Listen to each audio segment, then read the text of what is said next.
Right now, Grab Holdings, ticker GRAB, is trading live on the NASDAQ at $5.72 per share, down about 1.12% for the session. The stock is currently sitting near its low of the day, which is $5.70, having failed to test the daily high of $5.86. Volume is tracking just over 8.6 million shares. Now, looking at that price, you might just see another volatile sub-$10 tech stock flickering on your screen, maybe on your Fidelity mobile app or through the SoFi trading platform.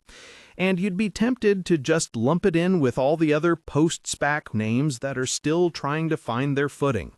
The common expectation is that this is just the Uber of Southeast Asia, a ride-hailing and food delivery company burning through cash in a tough market, a story many investors practicing self-investing feel they've seen before.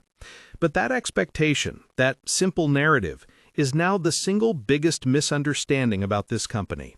The reality is that this $5.72 price point and the sharp sell-off the stock experienced yesterday is masking a fundamental shift happening inside the company, a shift that the recent third-quarter earnings report just laid bare. The market, it seems, sold the news, but the analysts are pounding the table, and that disconnect is where the real story is. What we're witnessing is a classic case of expectation versus reality. The expectation was for a simple earnings beat. The reality, reported just after the bell on Monday, was far more complex. Yes, Grab beat on the top line, posting $873 million in revenue, which edged past the $870 million analysts were looking for. This represents a solid 22% growth year over year.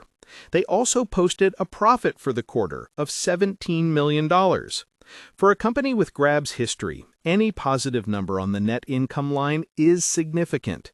And to top it off, the company raised its full-year guidance for both revenue and, more importantly, for adjusted EBITDA. So, good news all around, right? The stock should have flown. But that's not what happened.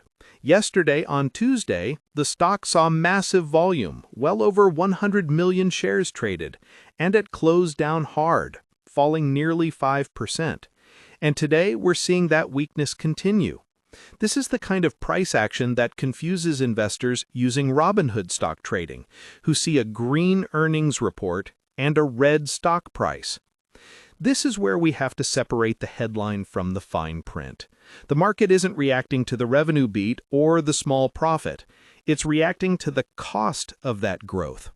When you dig into the numbers, you find the nuance. First, that $17 million profit, while positive, was described by some as only a slight improvement from the prior year, disappointing those who wanted to see a major acceleration in profitability. But the real culprits were deeper in the cash flow statement. Net cash used in operating activities was an outflow of $127 million. This was a significant reversal, an increased outflow of $464 million compared to the same period last year. At the same time, partner incentives, what Grab pays to its drivers and merchants to keep them on the platform, jumped 40% year over year. This is the reality check.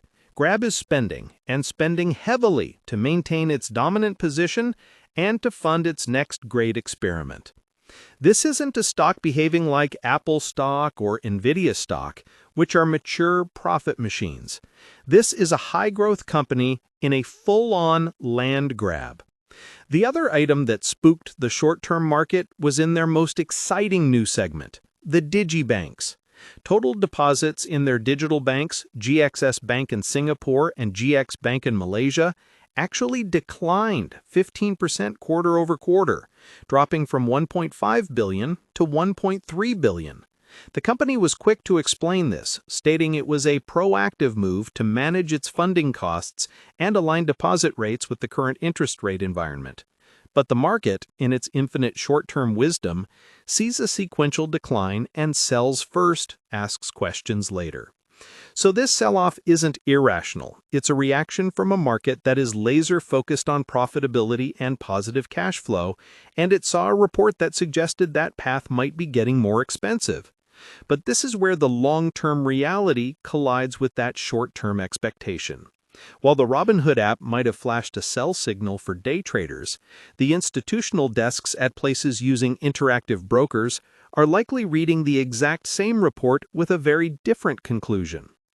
The analyst community, for example, is looking right past this. In the last 24 hours, the upgrades have been rolling in.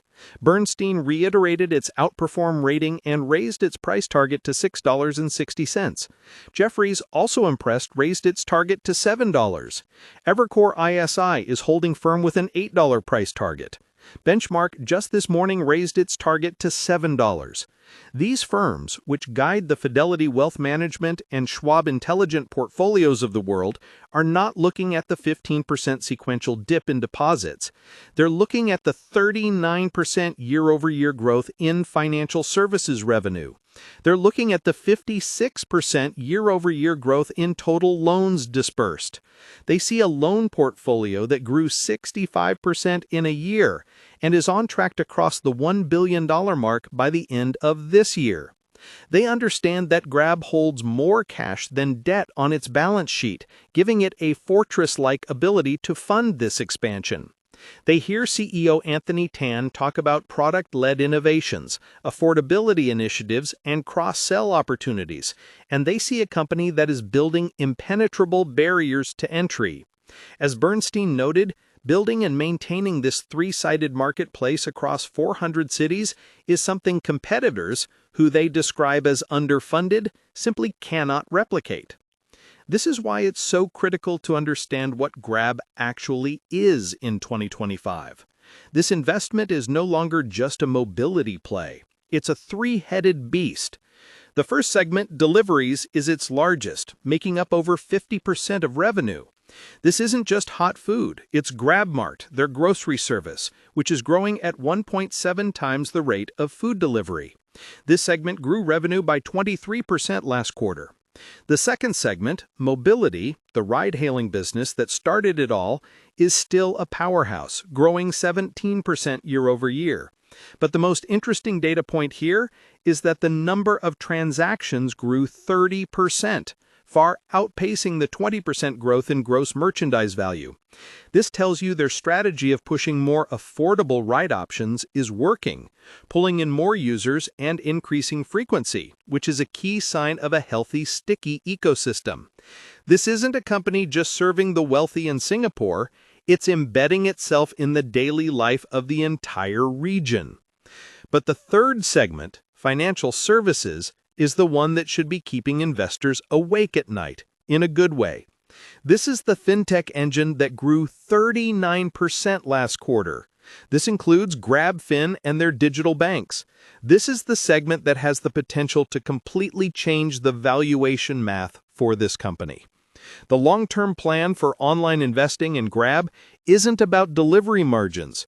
It's about Grab becoming the central financial platform for over 700 million people in Southeast Asia, many of whom are underbanked. They are building the financial pipes, the lending services, and the digital wallets that will all run through their superapp. The company has guided that it expects this financial services segment to finally reach break-even in the second half of 2026. That is the single most important catalyst on the horizon. When that division stops burning cash and starts generating it, the entire profit profile of Grab Holdings changes overnight. This is the real tension at the heart of the stock today. Are you investing in the company that just reported a $127 million cash outflow from operations? Or are you investing in the company that just grew its loan book by 65% and its fintech revenue by 39%? The sellers yesterday and today are focused on the former. The bulls, and almost all of Wall Street, are focused on the latter. They see the spending not as a weakness, but as a strategic and necessary investment to secure a multi-decade opportunity.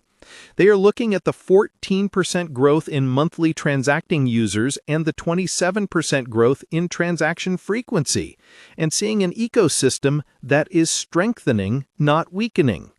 This is the kind of deep analysis that's needed whether you're managing your own individual brokerage account or looking for investment help from a professional.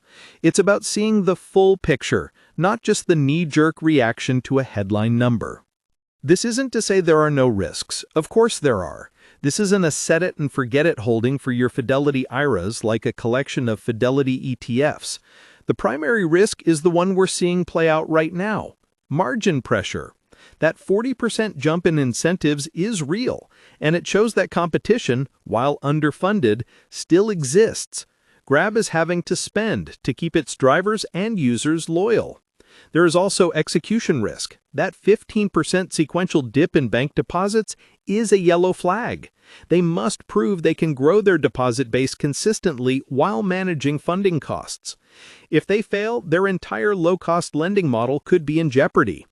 And finally, this is an emerging market play. It is inherently tied to the economic health of Indonesia, Malaysia, Singapore, and the Philippines, and it's exposed